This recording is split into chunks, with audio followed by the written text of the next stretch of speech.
replacing imported soya, is it a supply chain? Is it a farmer issue? Or is it really a little bit deeper than that and a little bit more needs looking at?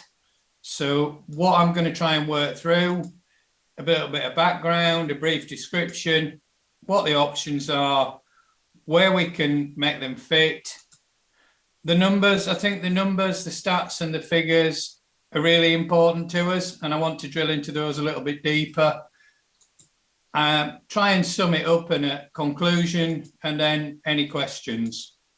So if we look at the background, over the last sort of few months, I've listened to, been part of several meetings, discussions, webinars, concerning soya and its sustainability credentials. The interesting point for me is that we're probably looking at soya today the way we looked at palm 10 years ago. And if we look how far palm has come with its supply chains and its sustainability, soya is probably in the same area today. And I've listened to companies such as Tesco's, Cranswick, Ferrero, Carrefour in France, explaining their reasons for committing to the UK Soya Manifesto. And they're by no means on their own. You've got AIC, you've got the British Egg Industry Council, British Poultry Council, Pig Association, all signing up to the Soya Manifesto. And I think the biggest issue in conventional is probably deforestation. And for the next sort of 10, 15 minutes, I'm going to try and focus mainly on organic. One issue that fortunately we don't have with organic is deforestation due to the origins. So today I'm going to try and answer the question, replacing imported soya, is it a supply chain or is it a farmer issue? In an ideal world, I would have all the answers, but it's not, and I don't.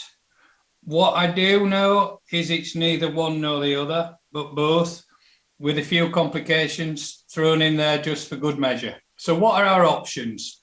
Raw material pool in organic is really small at best. I do agree wholeheartedly that we should be looking to reduce imported soya. It travels large distances and it mainly travels via containers. The question always is, what do we use to replace it with? Our options, we've got peas and beans, we've got UK oil seeds, we've got clovers, lucerne, high protein forages, really for the ruminants only, but certainly have a place.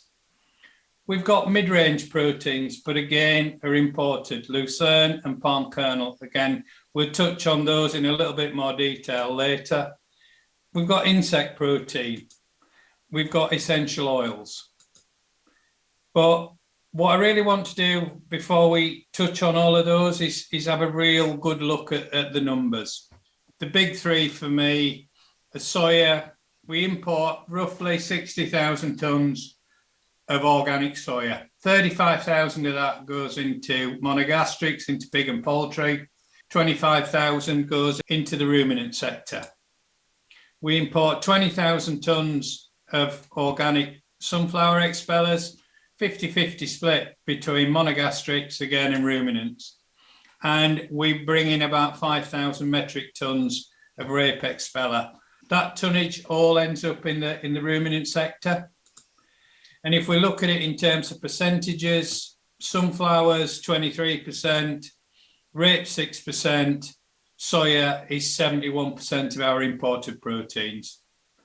We throw into that mix what we have in terms of UK pulses, that would represent roughly 2% of that pie, reducing soya expeller to 69. One thing we need to be clear of and to look at are, where are the countries of origin? If you take 2020's figures, and these, certainly can vary year on year depending on harvest figures, prices, and and export tariffs, export figures.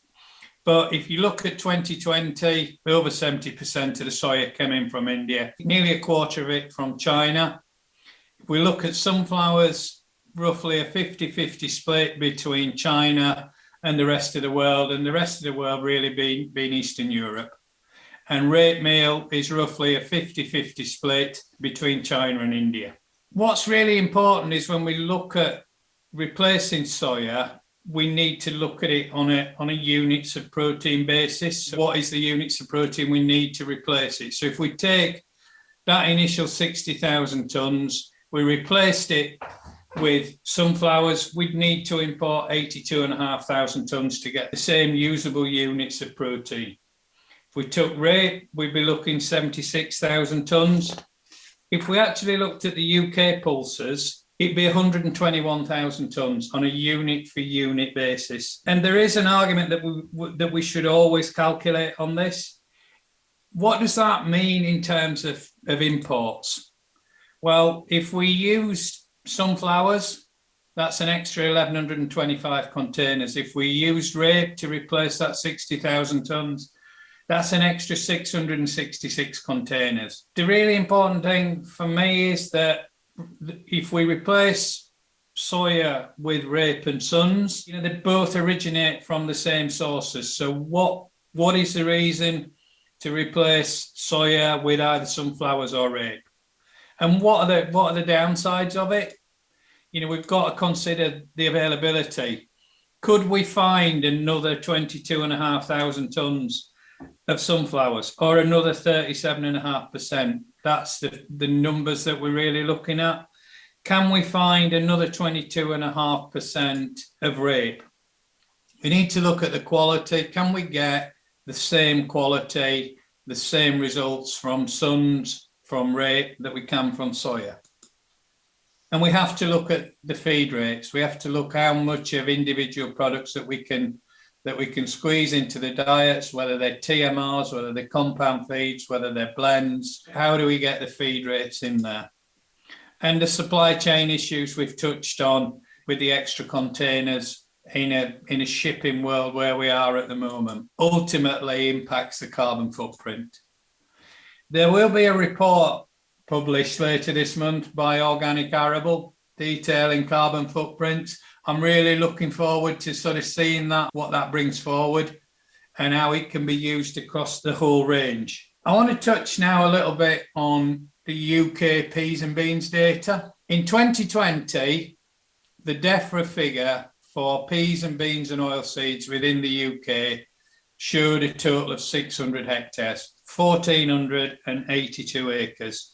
So if we took an annual yield of 2.9 tonnes, which would be a fairly average yield, that would give us a UK yield of about 1,800 metric tonnes. You take home use out of that and seed, that gives us 1,400 metric tonnes available for sale based on the 2020 figures. A tiny percentage if we think back to that original 60,000 tonnes. But if you take the best year I can find in the last sort of 15 is 2011. There was 2,400 hectares. So if you took the same yield parameters, that gives you a yield of approximately 7,000 metric tonnes. Again, still a long way short of the 60,000 tonnes that we've imported of soya.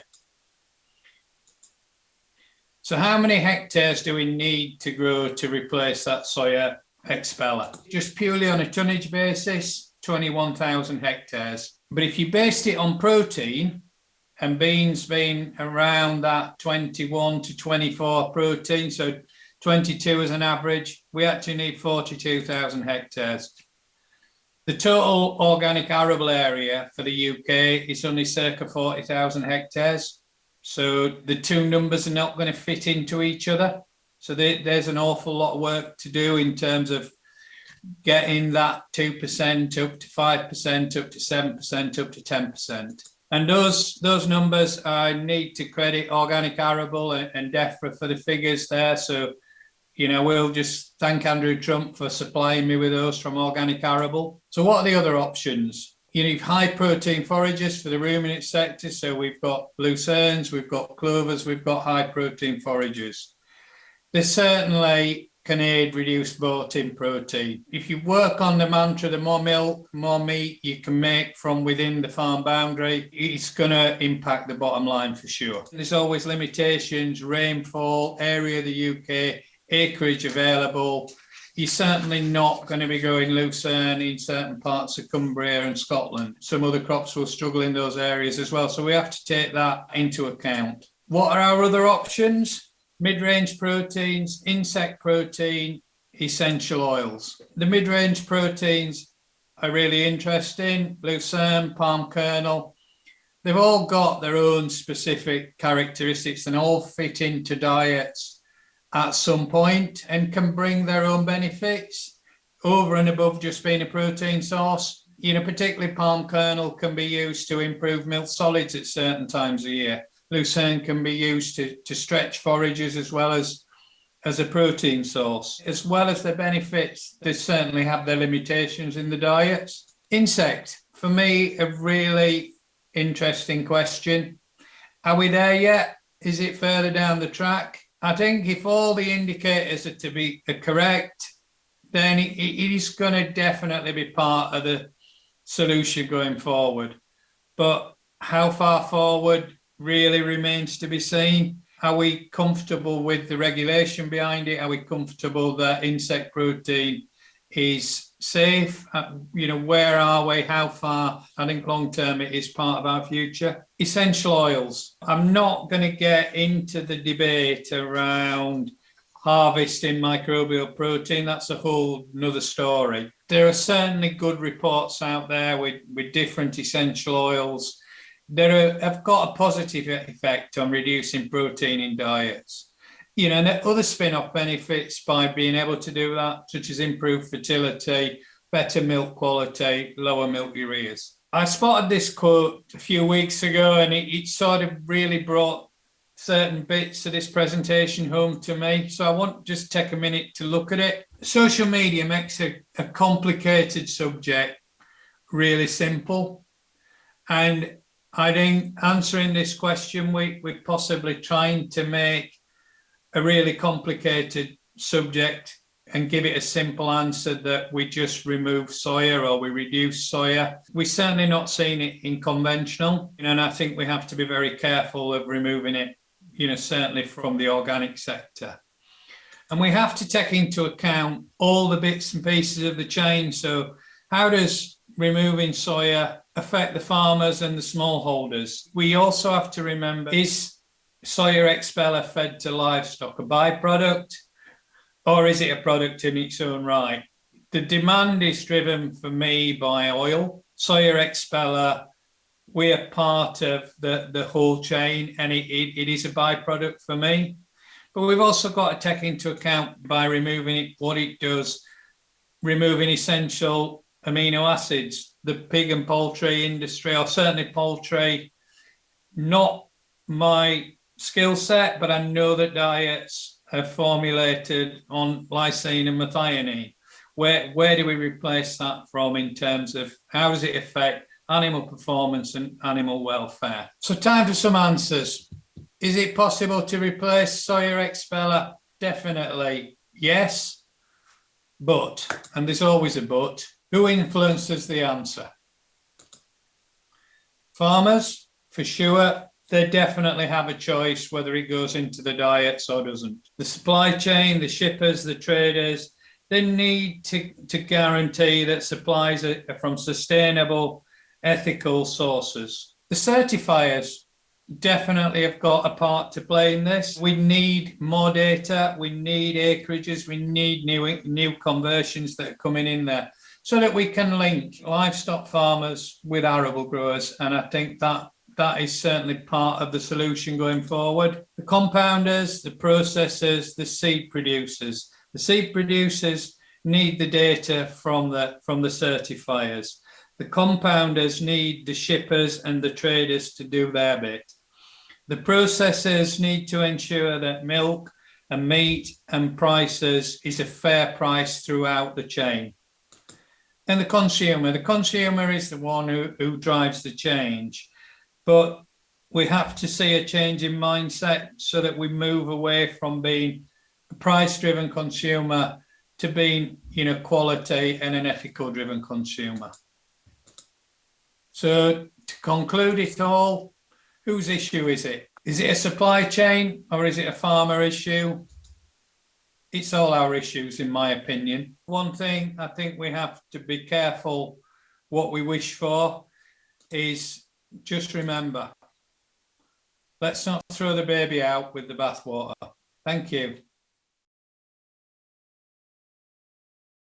I work for the John Lewis Partnership. I sit within the ethics and sustainability team. We're a really big team. We cover kind of agriculture and responsible sourcing, but also things like our climate change commitments, circular economy, and our kind of charitable giving and so on. So there's actually a lot of us, 50 of us in this team. So the business takes our ethical responsibilities and our sustainable responsibilities really seriously. The team I sit in focuses on our supply chains and making sure that our products are sourced sustainably.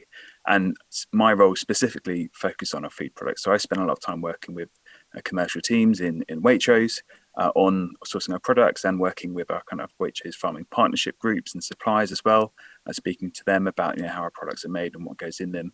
And I manage all of the due diligence and reporting and everything to do with that. In particular, for me, the highest priority things that I work on are forest risk commodities. So things in our products that could be associated with deforestation, and making sure that we have a plan to address that and source those key commodities sustainably. So that includes palm oil, soya, and cocoa. We also work on ethical trade, so things like tea, cocoa, coffee, sugar, things like that, bananas, and so forth as well. So quite a broad remit, but a very important part of it is working with our farming partners and supply chains on feed, because feed is critically important part of the total footprint of our meats, our dairy, and our fish products as well. And so if you can address feed, you're 2/3 of the way there, basically, in terms of managing the environmental footprint. So it's really, really important to us.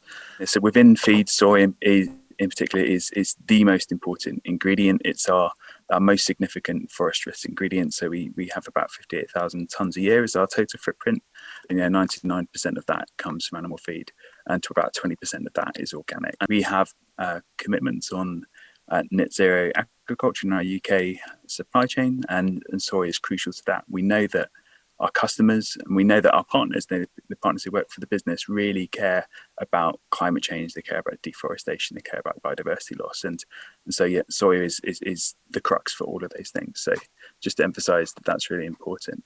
Alongside all other major UK retailers, many very big food service companies, and processors and manufacturers and so forth, we've signed up to the UK Soy Manifesto, and that commits us to a target of removing deforestation from the soya in our supply chain. So sourcing soya that is free from deforestation and conversion of highly biodiverse and carbon-rich ecosystems like the Cerrado or other ecosystems in South America in particular. So we're committed to that, as are other retailers. That's the kind of broad consensus in the industry in the UK. And so the challenge really is, how do we achieve that? We also, as a business, we have for a long time monitored and reported on our soy footprint and our soy sourcing, and transparency is a really important part, and played a big role in kind of industry groups as well. So there's the Retail Soy Group, there's the UK Roundtable on Sustainable Soy, there's the Cerrado SOS Group, and so forth, and now the UK Manifesto as well.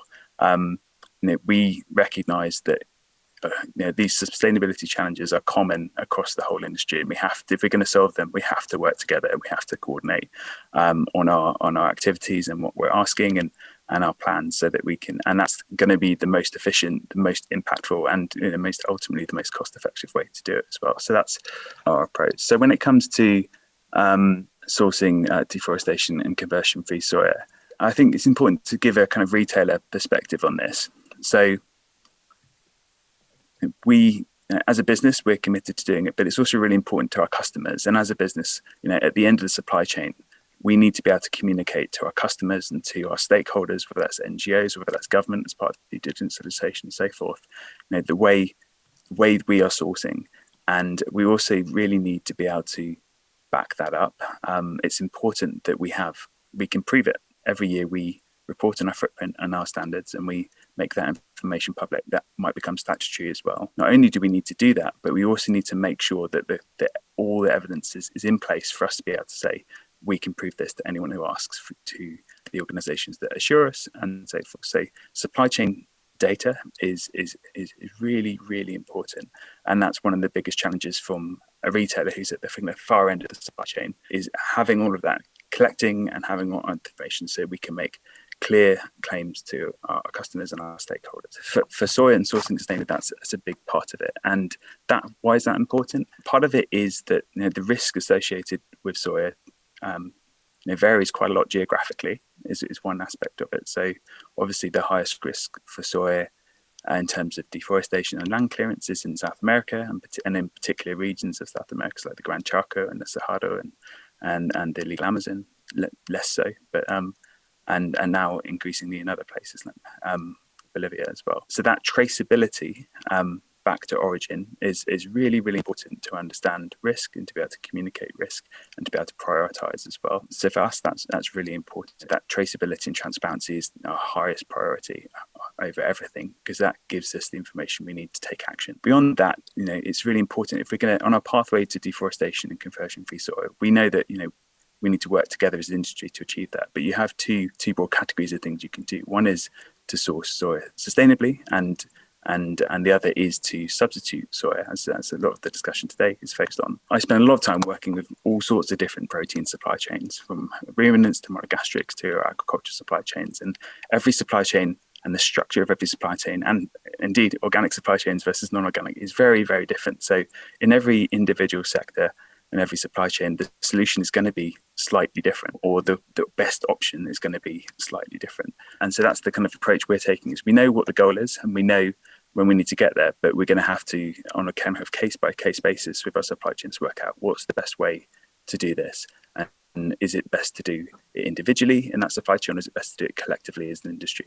And I also want to be clear that I personally and us as a business, we're not anti-soy per se. As a crop, soy is a brilliant crop. It's very useful. It's very productive. It's going to continue being used across the world in agriculture at large. For me, the absolute top priority is to make sure that where soy is grown and when it's grown sustainably.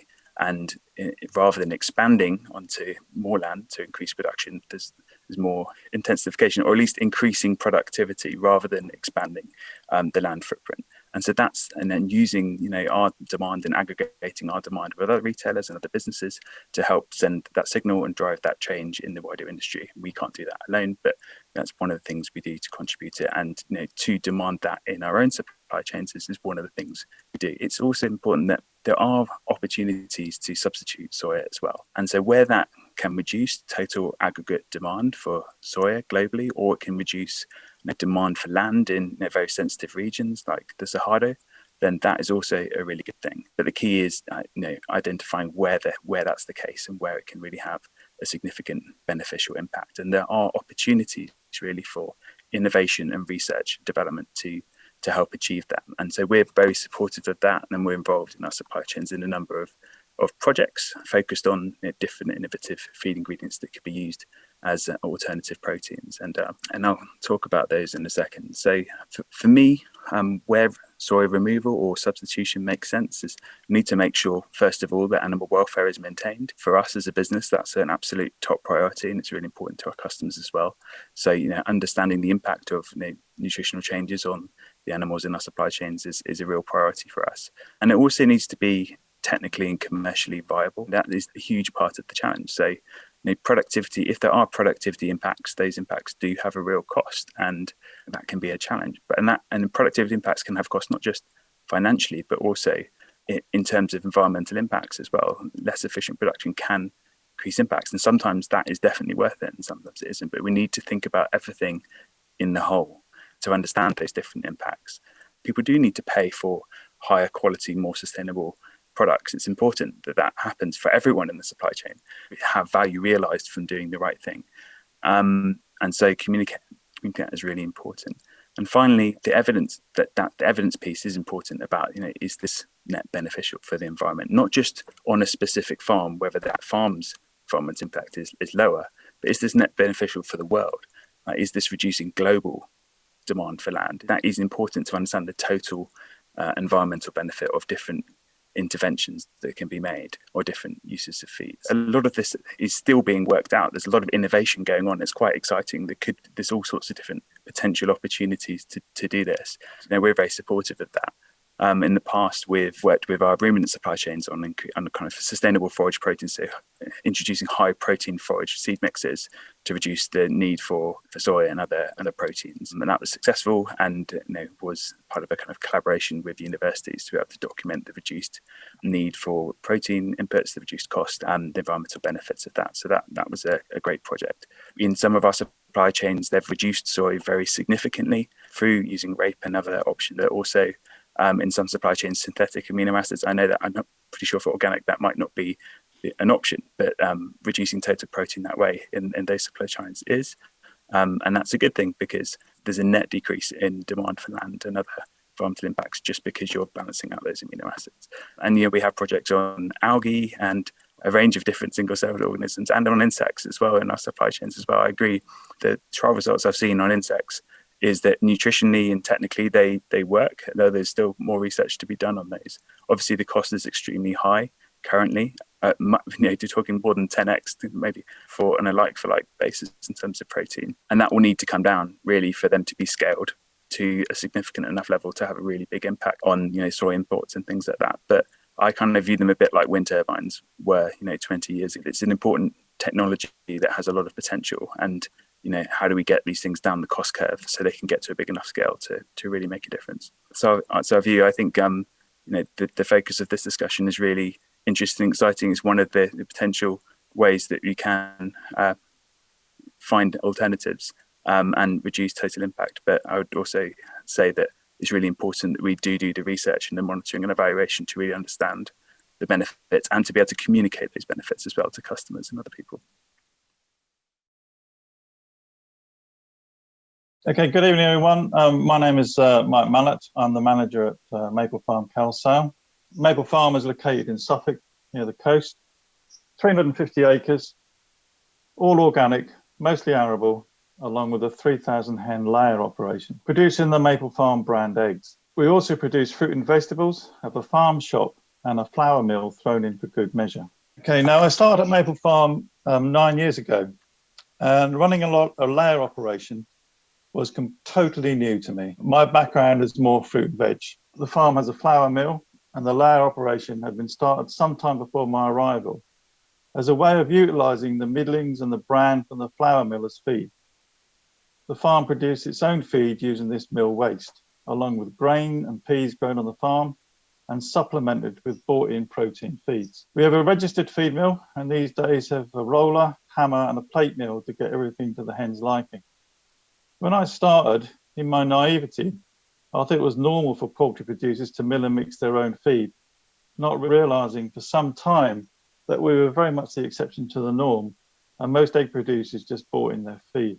One of the protein products I had to buy was organic soya expeller that originated from China or India. This immediately made me ask, why are we bringing soya halfway around the world to feed British hens? How can this be sustainable for an organic farm? Why can't we feed hens with a UK-sourced diet? Those questions I've been working on ever since. So why is the issue with soya such a difficult problem to overcome? Now, I must clarify that I'm looking at this from the perspective of organic egg production and not meat production. Modern egg layers have been bred over the last 100 years or so that we now have hens that will produce over 300 eggs a year. Now, I must clarify that I'm looking at this from the perspective of organic egg production and not meat production. Modern egg layers have been bred over the last 100 years or so that we now have hens that will produce over 300 eggs a year. They weigh around 2 kilograms and eat around 130 grams of feed per day. They are amongst the most productive livestock we have. Between the ages of 25 and 40 weeks, when a hen is in peak production, if she lays around 6 eggs a week, she is converting about 20% of her own body weight into those eggs each week. That's an extraordinary amount of nutrients being taken out of the hen that needs replacing. The modern hen will start laying at about 20 to 21 weeks and will lay in earnest. It is what they've been bred to do. They will lay eggs daily, even if the feed does not have the nutrient levels required to match that being lost through the egg production. The hen eventually starts drawing on her own body reserves, losing condition, which is really not fair on the hen. So to meet the needs of the hen, we normally require a layered diet at peak lay in the region of 17.5 to 18% crude protein, with the methionine levels somewhere around 3 grams per kilogram. In the UK, organic wheat usually makes up the bulk of this feed, typically around between 30 and 50% of the total. The protein level of organic wheat ranges between 9 and 12%, so we need to add other ingredients much higher in protein and with different amino acids to raise the protein level up to the near 18% required. Organic soya expeller at typically 44% crude protein make this relatively easy to do. One problem is all the other protein crops we can grow in Europe have a lower protein levels than soya. The best is sunflower seed cake at around 30%. Lupin seeds have around 30% crude protein. Field beans or fava beans are typically around 26, and peas are around 21. As we can see from this slide here, the amino acid ratios are remarkably similar across a range of legume crops. The top line on this graph is soya. The crops below are field beans and vetch. So the ratio of the amino acids is similar, just lower in volume in the commonly grown UK crops. Why is that a problem? Well, for starters, if field beans are 26% and soya is 44% protein, I would need to use 1.7 times the quantity of field beans over the amount of soya used to match the soya nutrient level. Using that volume of beans is impractical because then it throws the diet out of balance in terms of energy and carbohydrate. And also the field beans have tannins and anti-nutritional factors. That means without treatment, they cannot be included at the levels required to equal soya. Don't get me wrong, we need to grow more pulses in the UK and use them in our feed. It's just that I don't see how they can be a direct and total soya requirement. We need another high protein source. Raw soybeans are not perfect by any means either. Soya has many of the anti-nutritional factors seen in other beans and pulses. The soya cake or expeller that is fed to livestock being the product of soya oil extraction through pressing or extrusion, processes that heats the beans to a level where most of these anti-nutritional factors are destroyed.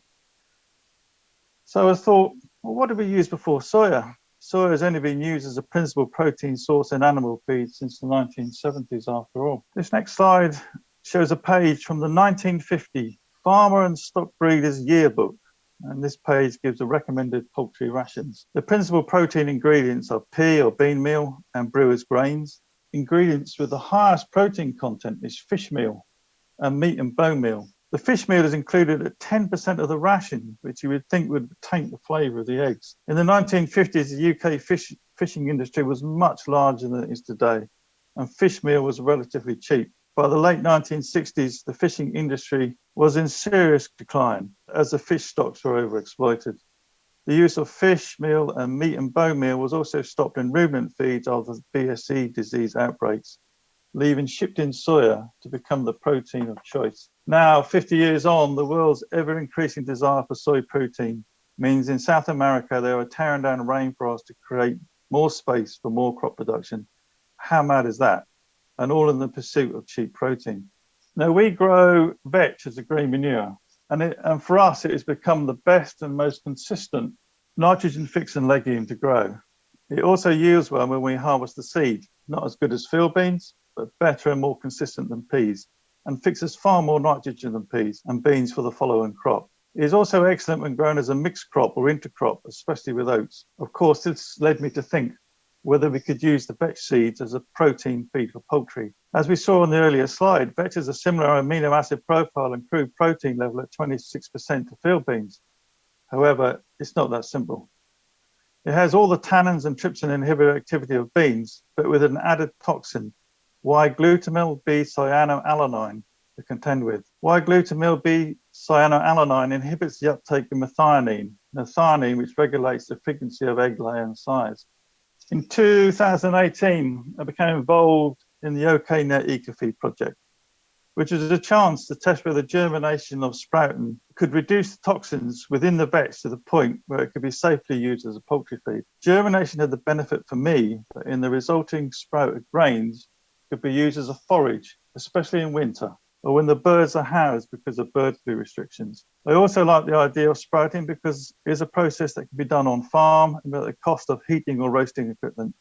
and the associated running costs of such equipment. By the end of the EcoFeed project, we had evolved from sprouting on trays to sprouting in this experimental drum sprouter. This produces a high quality sprouted grain and showed us a system that is scalable and could be partially automated. Once sprouted, the vetch becomes far more palatable to the birds. This slide shows a bunch of birds mobbing a tray of sprouted vetch laid on the ground. When we were experimentally feeding the birds with sprouted grain during the trial, although we were able to test for tannins and TRPS inhibitor activity with the commercial lab we were using, we could not test for the glutamyl B cyanoalanine to see what effect it had on that toxin. So this needs further research. If there is a student in the audience looking for a research project, please contact me afterwards, as I still believe there is a good potential for the use of vetch as a protein source in monogastrics. I've just taken it as far as I can on farm and now need help to take the project further. But exploiting these homegrown legumes still doesn't give me that high protein source I need for a balanced diet. About a year ago, a chance conversation with a friend sparked the idea of using insect protein, which brings us full circle back to our flour mill. The waste bran and middlings from the mill being the perfect feedstock for mealworms. So last December, we started a mealworm farm to raise live mealworms to be fed to the birds. Starting with just 3 kilograms of mealworms, we now have bred them to the point where we have hundreds of trays in this facility. Mealworms alive with the Dakin pig are rich in protein and fat. This is no quick fix. It has taken almost 12 months to breed up enough stock to be useful, and we are still learning the best way to do this. I chose mealworms, but the other common insect being used is the black soldier fly. Both have their strengths and weaknesses. I think in the end, black soldier fly production will be the route to bulk meal production, but it is a wet, smelly business compared with mealworm production, which is a dry and technically simpler but slower process. Mealworms aren't just good for the hens. We love the integrated approach it gives us in that for every kilogram of mealworms raised, 2 kilograms of their frass is produced. This insect waste is easy to handle, easy to store, dry powder.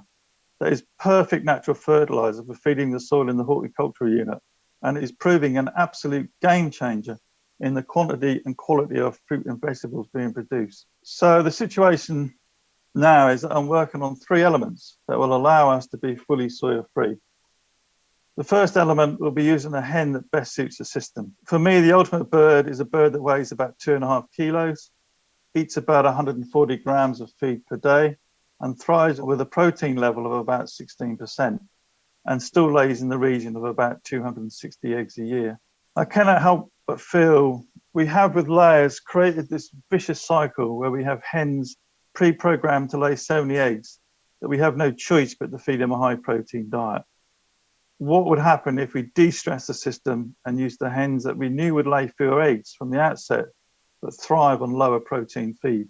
To achieve this, we have been using more dual-purpose breeds, or as I call them, heritage hybrids. Birds such as the BBF, a cross between a Rhode Island Red and a Moran Cuckoo, and the Black Rock, so it's a Rhode Island Red barred Plymouth Rock cross. The Black Rocks are lighter than my ideal, but the hardiest birds we have and the most phenomenal foragers. The second component is utilising farm-grown proteins in the form of the beans and peas and vetch that we've spoken about already. Including these in the crops in the rotation not only helps the hens, but helps the farm generally in terms of nitrogen fixing and soil health improvements. We are still looking into ways if we can reduce the toxins in vetch and beans and are about to start trials by heat treating them by extrusion to make them more useful. The third component is the use of insect proteins. We continue to grow and expand the insect farm. This is a truly closed loop source of feed, making full use of the grains we grow. So slowly we are weaning ourselves off soya as these elements come together. Some have taken years to get right. If all goes to plan, late spring next year, we will not only be soya free, but also the feed will all be regionally produced. In fact, the bulk will be farm produced. Thank you.